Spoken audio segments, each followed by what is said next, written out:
everybody. Welcome back to the Consummate Athlete Podcast. I'm Molly Herford, and when I'm not talking about all things sports, nutrition, training, etc. related, I'm either writing about them or hopefully outside doing them.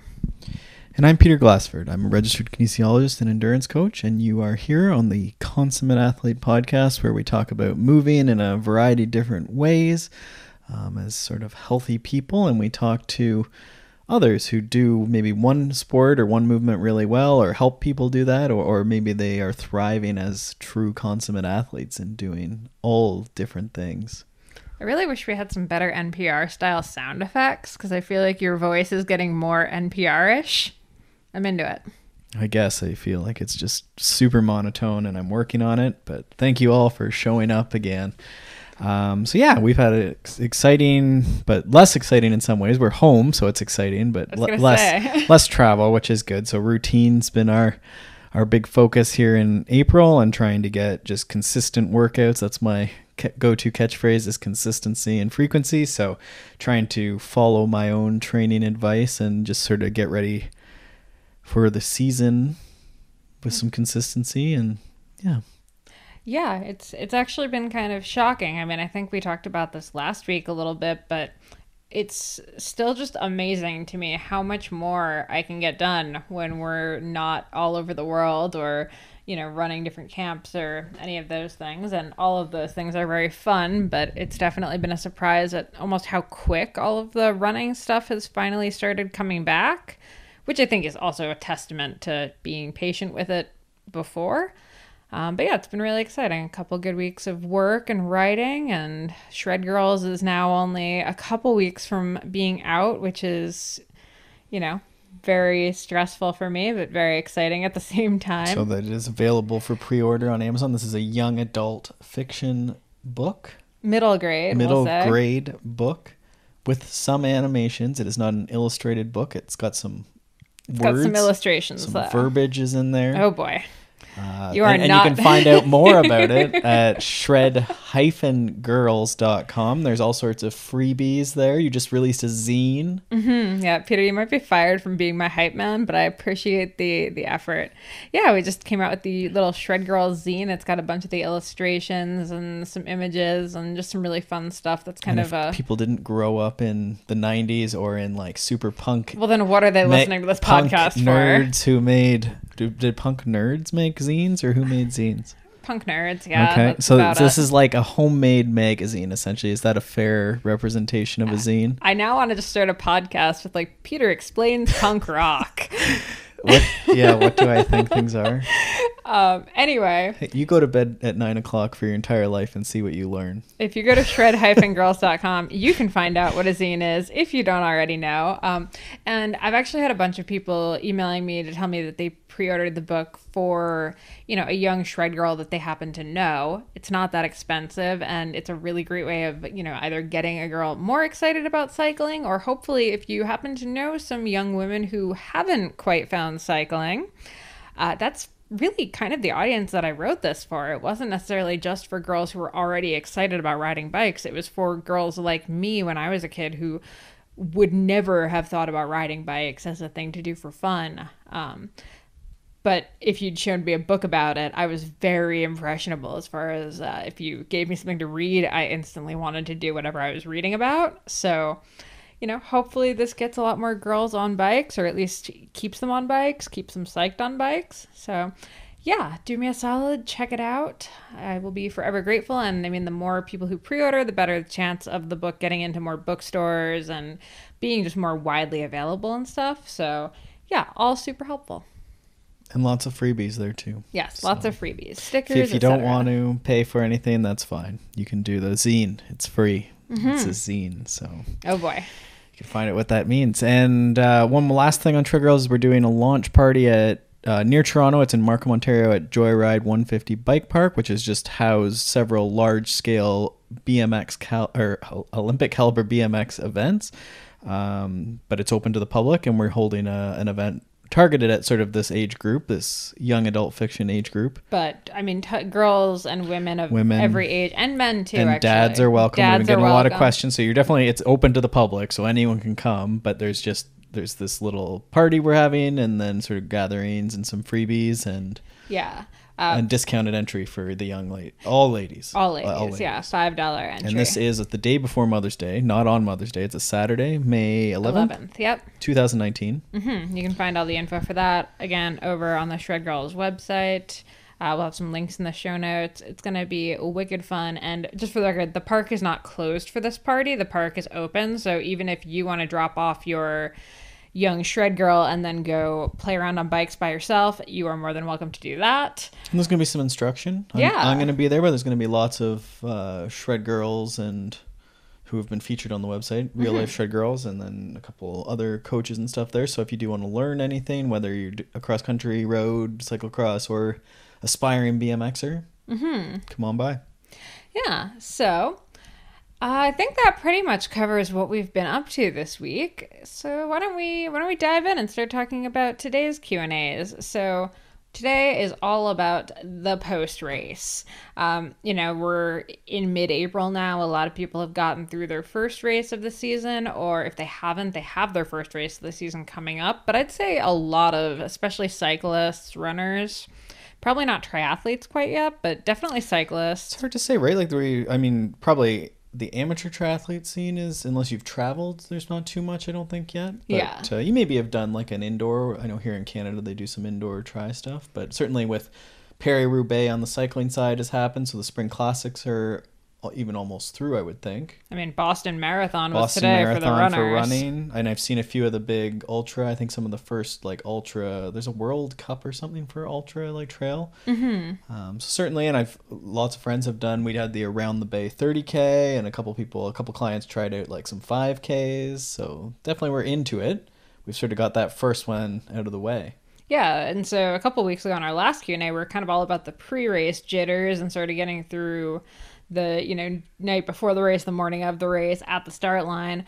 But what about crossing the finish line? Because I mean, that's where we kind of make or break ourselves as athletes. Like, yes, the race itself is over, but I think how we act and what we do post race really speaks to who we are and how we are as athletes, and if we're gonna stay in the sport. I mean, I think both of us can say, in our years of racing, there were a lot of people who maybe didn't have a great post-race, probably more on the emotional side of things, and those people are no longer racing, whereas there might be some people who are finishing behind those guys, but still finished a post-race with a really good attitude and a really good routine around it, and they're still in it. Yeah, it's tricky, right? Because you don't want to say, it's just bike racing or it's just running. Like, why are you taking it so serious? Because like it is serious sometimes, right? Like you do want to do good. You have serious goals. You maybe put money and time and all this into it, but there's sort of this odd balance, right? And it reminds me of that conversations we've been having in several different episodes now around the why and why are you doing it? And as I always say, it's nebulous for everyone, right? Like, why are you running? Why do you bother racing? Why do we run? It makes no sense, right? Like, it's certainly financially, it makes no sense for most of us. Heck, even at the pro level, it barely makes sense. Which in is a lot of cases. 100%, right? And you're seeing, I think you see that for sure. Like, they're just coming to terms with that and trying to figure that out. So I was actually really surprised, honestly. I was doing some research for a running article I'm working on that involved me scrolling through Instagram a lot. And as I was typing into some of these like big name runners with 500,000 followers and stuff, I'd read, runner, Olympic qualifier, like biologist.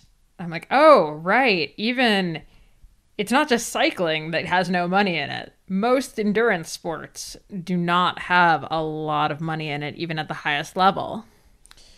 Yeah, it's tough. And I think there's different struggles at each level, right? I think with pros, it's tough because you're all in. And then I think for the in running, they call them, I guess, elites, right? So the not pro, but like really fast runners, you're right on that limit, but you're probably, full time with family and you're just like a pretty good runner. And it's tough, right? I don't know how you do it. And then there's the groups below that. Again, why are you doing it? And I think ultimately it has to come down, the ultimate heart of this is that you're doing it to see improvement in yourself, and that might be in time or wattage or just pushing your limits, which is obscure, but I think we all know when we're sort of like you want to quit but you endure. So I think coming back to that is important, and I think expectations are maybe a good place to start when we think about the post race. Is like, what are you expecting to happen at that finish? That's true. Actually, David and Megan Roche write about this a bunch in The Happy Runner too, where it's you might have this idea that when you cross the finish line, you get first place, say, and cheering crowds and bells and whistles and celebration and stuff. And let's be honest here, the actual finish line of a race is much more likely going to be, a few people that know you standing around, probably someone who's going to make some kind of snotty comment about, could have gone faster or something to that effect. Thank you, Dad. You're probably going to want to vomit. It's not really as glamorous as you might have in your head. So let's put that out there right away. And people are going to forget it 5 minutes later. You might not, but other people are. So if you're expecting, I think, like the fame and fortune and people to be super excited and impressed, it's probably not going to happen. And that's probably not a great reason or expectation to have. Yeah, I mean, there's probably, you could group two people into two bins, right? There's the very intrinsically or like you could say training oriented people, which I would group myself in. Like, I've always really struggled with the discipline, and especially that race week, to like sit still and recover and not go on adventures, especially when we're like in Europe and we're sitting in a hotel room looking at these mountains and like all these big adventures we could have, because we're going to then ride around in circles on probably the worst trails in the area. And it just, again, it makes no sense, but that's why you're there. That's what all the training and adventures have been building towards, is this like really specific race that, in my case, that I prepared for. And so that's the discipline comes in to just sticking that out and following the plan to that target. And the target wasn't so much the reward as the discipline to get there, the path that got you there. It was cool adventures becoming more and more specific and painful adventures. The race, which is the lamest adventure. And then usually afterwards, you get a recovery week, and then you can go back to adventures, and big training and whatever. And then there's the other people that sort of endure all the like adventures and training that they don't actually like, because they're so into the like competition and, really going head to head with people.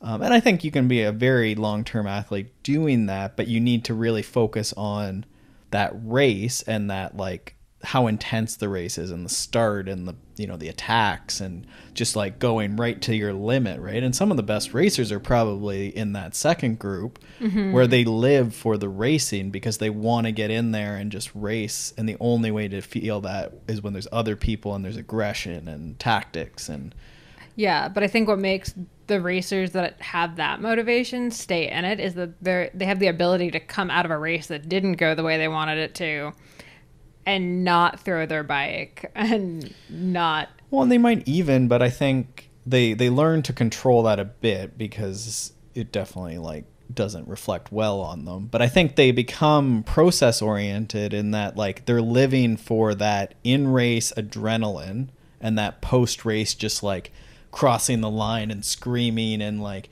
maybe there's a little bit of fanfare at whatever level of fanfare you're at, but at some point there's been a perspective shift where it's for that one moment, that one really narrow moment, and their journey is all based around that, right? So it's sort of, you sort of pick what part of that journey. We're all on the journey, but like sort of the focal point or the reason, the why shifts, right? And those are two very broad bins, but I think that's a good way to look at it. And I think then if we then pull out then from those two bins, we look at, okay, we're post-race, like what were we expecting? That's how we came into this. And I think in both cases, like your expectation is that you execute on those goals, right? Like those, what you're trying to get out of that race, and how did you do? So now when you're talking to a client about a race and you're trying to set up the expectation for the race, Which side do you tend to err on? Because I mean, at some point we all have a secret where we want to finish, whether we're, setting all of these process oriented goals and, saying like, oh, I want to get my nutrition dialed during this race, or I want to finish, maybe faster than I did last year. We all kind of have some kind of at least secret where we want to finish in the race. How do you help clients set realistic expectations around that? And do you tend to go higher or lower, or does it depend on the client? Well, it's interesting. So I think we've referenced the Happy Runner episode with David Roche so far, and then I'll also reference the one we had Ellen Noble on, and I think she actually phrased it really well, like those outcome goals, so the results-based goals. I want to be first place. I want to be on the podium. Should define if it's the big wide angle podium or the 3-person podium, so third or fifth. Shout out to our podcast network. Wide angle podium, which I didn't actually know. I didn't know what that meant until well after we had started down that, but that's an aside. So Ellen had said she has done races before. She has some races in the bank. She has repeated this multiple times, and there's some sort of basis for expectation on where she should finish in a given race, right? Given the level of the race or whatever, right? So maybe local race she would expect to be going for the win. Maybe she gets nipped at the line, but she would expect to be in the thing, right? National level, probably not much different. And then World Cups, right? Like it's becoming much more complicated, much more difficult. So say top 10, I'm putting words into Ellen's mouth, but you can see how you could take this on your own races, right? Like the weekly race, maybe you're competitive. If this is like a UCI level, like crit race or whatever you're into, maybe you have to be a little more careful about how you set those outcome goals. But you could still have process goals at any level, no matter how good you are or how experienced you are. There's still the key stuff that makes those things happen. So we just got through first races here.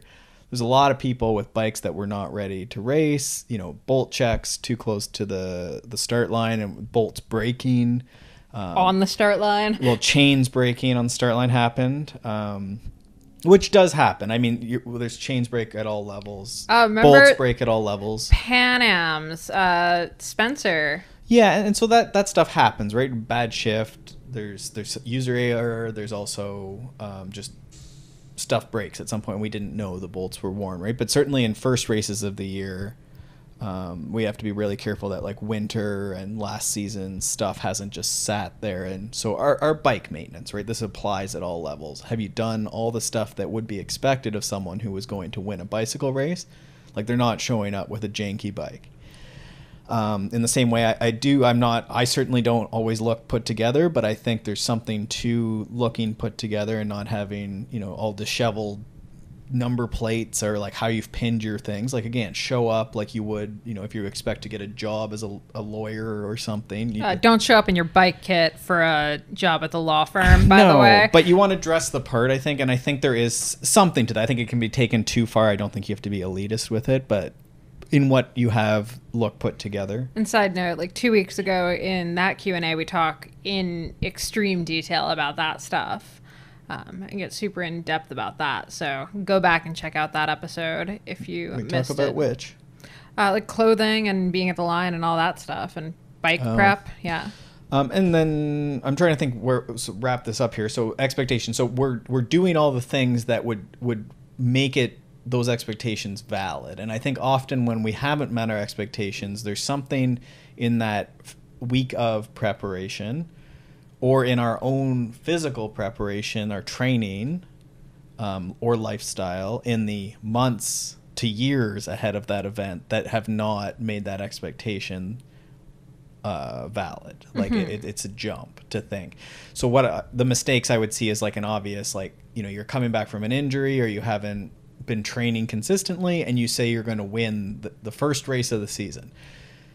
That's you got to start putting them back in the bank, right? I haven't raced in a long time, so I'm hoping to race maybe this weekend on Saturday if the weather holds out. Just as sort of a training race to put one in the bank so that when we get to our provincial races, I'll have one in the bank and then have a little bit more idea sort of where I'm at. But at that first race, I really just want to get in and just, bike's working, body's worked really hard. Doesn't really matter where I end up. Yeah, and I'd say I have sort of similar goals, but instead of just for the first race of the season, I'd say my whole season is sort of in that. Well, you're going into a 50K run, so you've done one, right? Well, what I'm saying is this season is all about not necessarily like going into it expecting a certain result, because I mean, 50K can mean so many different things depending on the terrain and the elevation and stuff. Right. But B, like I've only done one ultra before, so this summer is sort of about figuring out where in that I fall, because you can only do so many of them in a year, and then next year I might start having higher expectations or more expectations or kind of know exactly what's going to happen. But I'd say for me, this whole season is an experimental for race results. Yeah, it is in terms of like placing. And I think with running too, especially some of those more grassroots things, and cycling has the same stuff. Like any of the longer stuff, usually the more ultra stuff is going to be a little bit more variable on who shows up. So it's pretty tricky to set outcome goals, right? You might get into the race and, you want to do well, but it's tough. You have to have like some other gauge for how you're going to take that day. Mm-hmm. And I think it's, on some of it is like you're going to do the best you can. Like, yeah, exactly. And that could come to like fueling and holding your pacing for the race and going with the moves you need to go with.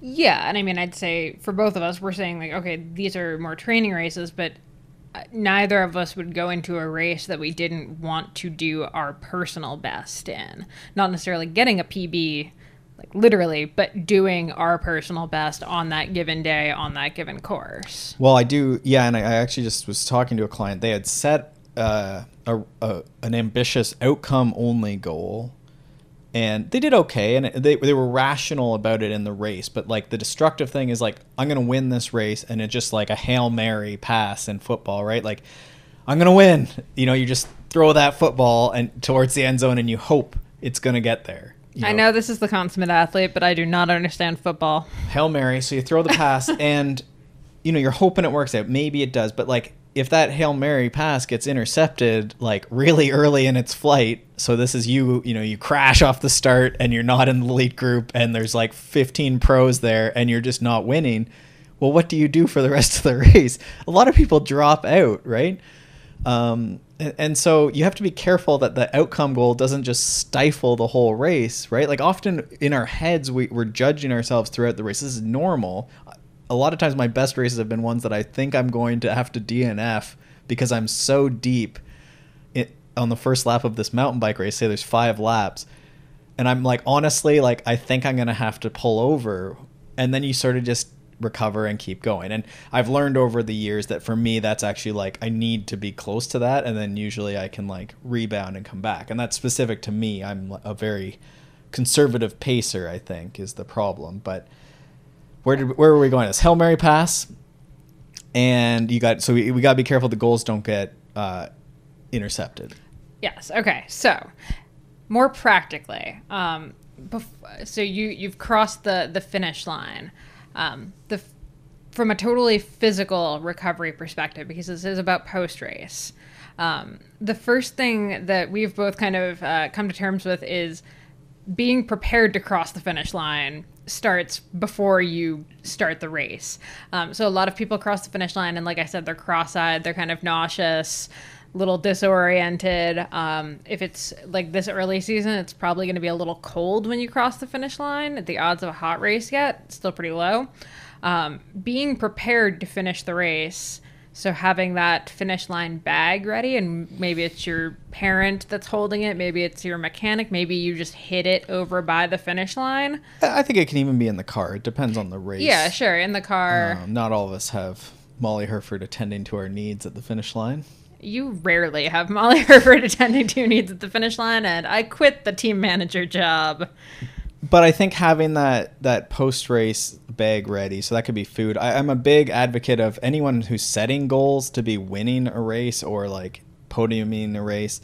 There should be, and I remember doing the season I did this was like the first time I actually started winning it, and there's a bit of a which one comes first, I guess, chicken or the egg. But having like that podium kit and the cleanup kit with like some wipes and a water bottle to help like wet down towels and get sort of cleaned up, and sort of the clean clothes you're going to wear on the finish line, whatever that is, or on the finish podium. I do think that finish line bag is important in terms of a mindset, but then also just being like, again, put together is just for the weekend. I've heard so many different elite athletes on different podcasts recently say, like, if you want to be a pro athlete, act like a pro athlete before you're a pro athlete. Yeah, and I think I maybe even overused pro as like a adjective.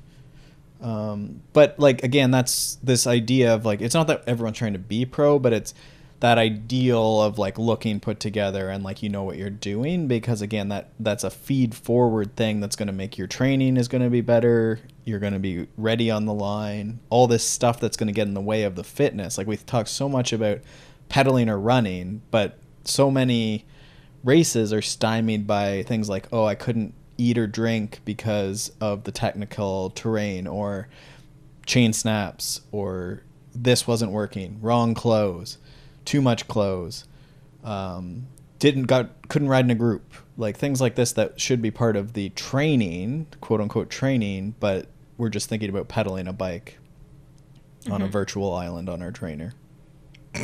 Huge slam on Zwift out of nowhere. Okay, so anyway, though, back to the physical thing. What would you put in, we're going to call it the podium bag, but this is just like your easy access, whether it's in the car or with someone that's going to be at the line for you. What do you have in it? I have 2 bottles usually. Like, one is just going to be straight water. The other is going to be some kind of recovery drink type thing. I'd probably have a sweatshirt in there, almost regardless of the temperature, and probably a clean shirt in there, again, regardless of the temperature. Those would be sort of my big staples, and a towel. Yeah, I think the towel is nice. Like something like I used to do like face towels in a baggie with water. Mm-hmm. And that's really nice, especially like if it's super hot out, if that can be like cold. And sometimes I'll put that like in my feed bag if it's in a cooler, so in the Ziploc, and then you can pull that out. That's definitely nice. And like a jacket, if your jacket's relevant. And again, maybe your podium stuff if you need that. I don't stress as hard about the like smoothie or post-race drink, but like having that in the car at least, so that you're not waiting so long. And if you're so famous that you're going to be like held at the line, then it's nice, but I've never stressed on. But I'm going to say you don't stress on it because you do it, though. You don't stress on it because you know to eat something after your race.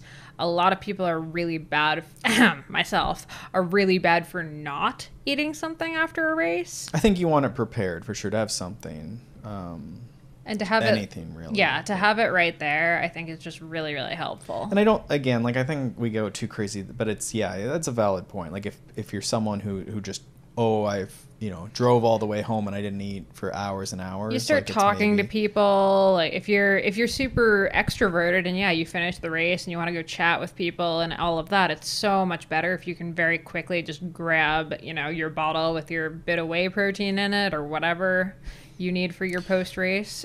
I just think it's really helpful to get that in quick. And you see, like, I know, like, Haley Smith is always posting, like, she has, like, her Tupperware of food, and it's, like, sweet potatoes and stuff, and I know Ellen does the same thing. Oh, the amount of times I've interviewed, I think Stephen Hyde and I basically did a Food Network special every time I interviewed him for Flow Bikes last season. Yeah, so, I mean, it's open to whatever you do, but I think do the thing that you would ideally do, and thinking through that, and that'll get refined, right? Like, what you include in that will get refined, and it'll change depending on the race and the time of year. But thinking through that post race, I think, is a great concept. And I think to the point of food, like, I know we can all argue the recovery window and all of that, but I think if you're gonna think like a racer and having a good post race recovery, I do think it is kind of important to make sure you're getting in that 20 grams of protein pretty quickly. Whatever it is you need to do. I think it just sets you up to look at your race kind of more positively. It's sort of one of the things you can count as a win. Okay, I did that part of my nutrition right. I might not have been perfect on the bike, but you know what? I'm now ready for either the next day if you race cyclocross, or you're just ready to kind of get back Yeah, yeah, and I mean, I think that's. I think sometimes we'll like, okay, it doesn't matter because people are just going to work on Monday and they're not going to train anyhow, so they don't need to like stress about the glycogen window as much. And there's probably some truth to that, but again, depending on the race, like you could have a substantial amount of calories you like should get in, irrelevant of the glycogen window, and that's gonna help you get back on top of that, right? So that you don't get home and it's late at night and you now have to eat 2,000 calories maybe, right? Like if this was a 50K run, there could be a substantial amount of calories that need to come in. And then that's like, does that result in like a Monday binge, or just you're like completely wrecked, and then does that turn into Tuesday when you should be back training even lightly, maybe some light sort of coordination stuff on a Tuesday. Maybe you're not ready, right? Even if you're, a quote unquote, you're not an elite athlete, so you don't need to hit the glycogen window. So I think that's a roundabout way of saying like, yeah, like again, that quote unquote pro sort of just act like you're going to train again soon and it matters. Yeah. I think is great. Yeah. And then night, so immediately after too, as far as emotions go, when you cross the line, emotions are probably going to be running high for better or for worse. I think, there's just nothing less attractive than someone who freaks out post-race. It's not fair to the people that are there to support you. It's not fair to your family, who really doesn't care if you won or not. They're just happy and out there to support you. So even if the race didn't go the way you wanted it to, I'm just going to put it kind of like the blunt way, suck it up. Like, put on a happy face. Yeah, because I mean, it doesn't really matter for most of us, right? And I mean, I think I've had ones that I've been upset at myself for not executing well or making a mistake or something. But yeah, it is just bike racing, and it's like you can come back and try it again. And I think the important thing is that when you come across the line, you think people, like, honestly, it sounds corny, but like the event organizer's probably there, and if they see you come across the line and be reasonable, like that's a good reflection on you, and you congratulate the other people around you. Usually, like, I don't know, some of those are my fondest memories are the like, hugs and like slaps, high fives and stuff as we cross the line. And often I am not on the winning side of that. I am not very good at winning, but I'm very good at being there to be second and third, right? There's certainly like a fake it till you make it thing too, right? If you come across the line, even if you're not feeling great, if you can smile and hug people and stuff, I think you pretty quickly turn it around and end up not feeling as bad about it. And I mean, I think my favorite memory is when Pete DeSera won nationals a couple years ago, and Raf came in behind him after like completely eating it, and he was covered head to toe in like black ashy dirt. Yeah. And just stuck out his tongue and gave Pete like the biggest hug. Well, and if we go back again to where we started this thing, is what is your why? So are you the person who's there for the like, head-to-head battle, like super like aggressive, or are you the person who's finishing the like training mission, tapered down, executed the race? So the person who executed the race, I mean, if you're crossing the line as Raf did, like 30 seconds behind, it's fairly good execution of your training. Like, that's why I've never been that stressed, because it really, like, I guess it would have made my career better if I won more, but you're pretty much there, right? And then if you're the person who wanted an aggressive race, like I would classify Raf Gagne as this type of person. He lives for that aggression, like in race. It was a pretty aggressive race, right? And I think as he's gotten older, he's probably gotten more reasonable with that, but it was a great race, and he screwed up and late in the race, and that happens when you take risks and you're at your limit, right? You're cross-eyed. So for him, it's, even though he's focused and aggressive on the outcome, the second it's over, it's sort of over, right? And you're moving. Yeah. What's next? Exactly. Exactly. He probably should go and practice some dusty turns or something, whatever left-hander turns. Yeah, it was that little descent at the end. Yeah, I'm trying to think. There was a good quote our national coach had, and it was based around Catherine Pendrell's slid out on a left-hand gravel corner, and he sort of had circled it back. I'm not even going to bother trying to quote it, but there's somewhere in the training there just wasn't enough left-hand gravel corners, right? And his thing is like, everyone's pretty good at something, and you can sort of even better than maybe even a champion like Catherine Pendrell, you might be really good at left-hand gravel corners, right? And we all have those things, and then we're working on adding things that we're world-class at. But I think that the important bit is that post-race should then turn into the next mission, the next adventures, right? And speaking of that, so night after, you get home, hopefully you have a good meal, you clean up. If you're a bike racer, if you're a runner, get out of your shorts. Yeah. Just putting that out there. It is the hill that I am willing to die on. The amount of people that hang out in their shorts after a race is just ridiculous. Stop it. Well, and I think we can tie that back to that looking pro at the race, but then also just comfortable, right? And yes, you may be the person who doesn't get saddle sores, but we want to try and mitigate any of that stuff. You want to make me comfortable for my sake. Well, from a hygiene perspective, so that you don't get sick or you don't get a saddle sore that, again, come Tuesday, you're going to be able to train again effectively, right? Yeah. And so that is important. But then, so you're driving home, or are we at home? So we're home. I think there is a good reason to sit down and, if it is a race, actually any race, honestly. We've talked about this before, I think. And I mean, we've talked about it ad nauseum offline, but writing a quick little journal entry type thing after a race, whether you're writing it to a coach or you're just keeping it for yourself, writing down your thoughts. And this is maybe your chance to actually get some of the sadness or disgruntlement about the race out, but also the good stuff. Look at what went well, what went wrong, what you can do next time. That night is a really good chance to reflect on that. You've had a few hours, so you're a little more rational than when you first finished. You can get a lot of good thoughts down, that you can come back to, or a coach will be really happy to have.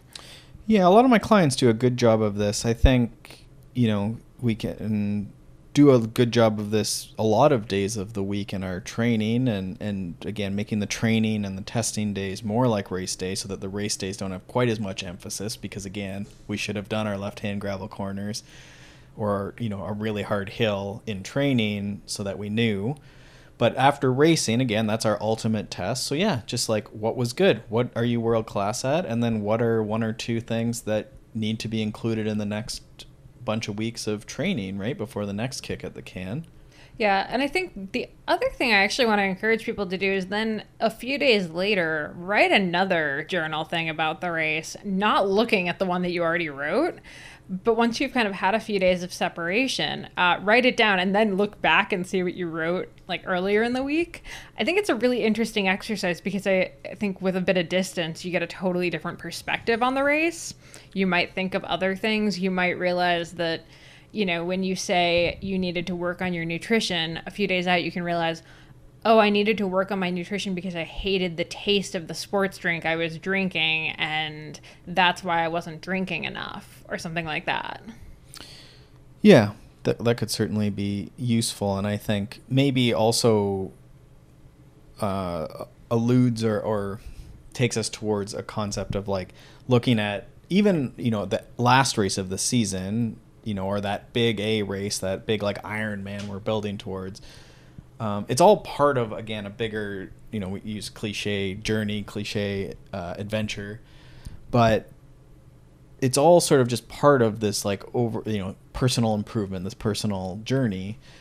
And so I think it's all just little bits of information along the way that you're taking, right? So it's just sort of stepping stones. And I think thinking about, like you're saying, journaling on that, or logging comments about that, or however you record this information, can be quite helpful, right? Mm-hmm. Exactly. And then the last thing I kind of want to touch on quickly is just resetting for the season. So whether it's a good race or a bad race. I know it's really tempting. I'll say I've done this. Race didn't go the way I wanted it to. Okay, what's in my area? What's a race I can sign up for next week so I can get another go at this race? This is like the classic retest. Yeah. My test didn't go well. I'm going to try again tomorrow. Yeah. Or the race didn't go well. I'm done for the season. I'm just... Yeah, you quit. I quit, my expectations completely tank, even, for whatever... Yeah, for the next race or any of that. So how do you... I guess let's start with bad race, because I think the difference is going to be kind of big here. Because I think the good race, though, is also weird, because you can end up... You had your good podium, whatever, celebrate. and then you can kind of almost derail yourself because you're pretty proud and, yes, I'm now an amazing bike racer. I have done this many, many times. Well, you can get inflated for sure. That's how I ended up a Cat 1 mountain biker. You have to be careful for sure, because like different races will be harder, right? And sometimes you just have an amazing day, but that doesn't mean the next one won't be hard. But I think this is what I was alluding to too. Like, you want to be careful that you're looking at things in the grander picture, and then also that you're not deviating from the plan, right? Like, I'm a stickler, and clients will tell you this. Like, I hate late additions to the plan, like races added or taken away. It just sets up like those expectations. Like, if we weren't expecting to race, but now we're racing, now there's new expectations, but the training wasn't based on those expectations. So it's dangerous. And then the bike wasn't set up with the expectations. And then X thing happens to your bike. And then the race after that you actually had on the calendar is compromised. It's tricky, right? So you have to be, and I think this is harder and harder in this day and age when we have so much information, but you got to stay the course. And it takes time, right? You have people start, with whatever. And it's like, no, like this is a journey, right? Like when David, Molly's coach, was on, he was talking about, okay, Molly was joking about Leadville, and he's like, yeah, you can do it, but like that isn't like a this year. That is like 3 years. To which I was like, are you sure 3 and not 10? Right. And that could be fine too. In your life, you want to do Leadville 100 miler, and that's fine. Throw that out there. Not a Hail Mary. This one's just getting placed in the distance carefully. But very gently. But we want to think about just piecing this together, right? And yeah, it's just all of like, there's great examples of this if you actually look back in people's progressions, right? The people having bad seasons and good seasons and bad races, and you can actually see a lot of them if you look at like someone who had a bad race, and you can watch seasons just kind of self-destruct from one bad race, and you can trace it back to where they had a bad race and then added another race.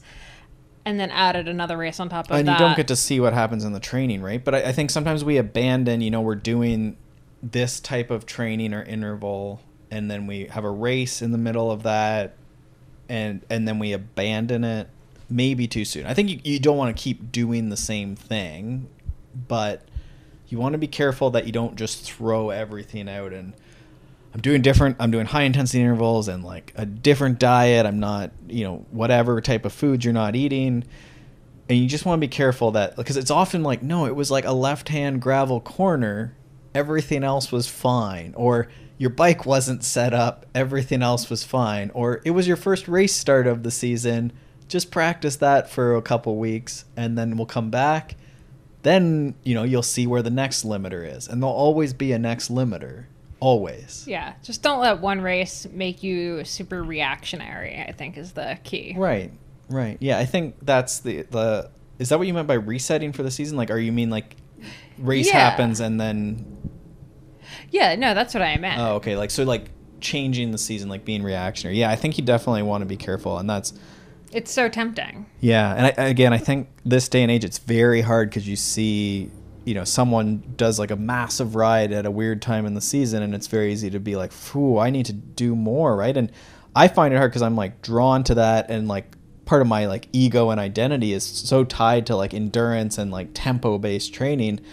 But over the years, as I've gotten older, as we've gotten busier, like I've just like it's just 90 minutes to 3 hours. That's my routine. That's what works. I can come back every single day basically and do 90 minutes to 3 hours. And at the end of the week, that could be an 18-hour week if I train 6 days in that week, right? That's a solid week. That's like a pro week, but it sounds like nothing, right? Everyone else is doing 6 hours. Literally everyone listening to this right now is like, that does not sound like nothing. Yeah, but like it's not 6 hours. If I just post a 3-hour ride, no one's giving me kudos. Everybody, could you just give Peter some kudos? Oh, they'll never find me. It's true. I hope they actually start mailing us kudos bars. I don't even know what that is. Amazing. It's like a zine. Zines and kudo bars. Okay, so on that note, I think we're going to wrap up for today. Yes, I have a call I have to do, but thank you for the questions. Thanks for sharing that, Peter. We really needed your life story. It's like a what is that called? Subconscious. It's like a subconscious advertisement. Well, now that you've told everyone that. Anyway, guys, if you have any questions or topics you'd like to see addressed, people you'd like to hear interviewed, hit us up. And specifics, like what's happening with your races, and give us some situations, and we can like talk through what's going on. Yeah, find us on consummateathlete.com, or I'm at Molly J. Herford on Twitter and Instagram. Peter's at Peter Glassford. Thanks so much for joining us, and we will see you next time. Thanks so much for tuning into the Consummate Athlete podcast. You can check out my stuff over at theoutdooredit.com or by following me on Instagram and Twitter at Molly J. Herford. And you can check out Peter's coaching, training plans, blogs, all that fun stuff over at smartathlete.ca or by following him on Twitter and Instagram at Peter Glassford. And if you want to support this show and other awesome podcasts, please check out wideanglepodium.com for show info, other podcasts, bonus content, and to become a donating member so you can get all of that rad behind the scenes content and help keep shows like this on the air. And lastly, if you're enjoying this podcast and all the information that we're bringing to you every single week, do us a solid and pop into iTunes to leave us a rating and review. It takes you about 2 seconds. You can do it on your computer, you can do it on your phone, and it really helps us out. Thanks so much, and we will see you next week.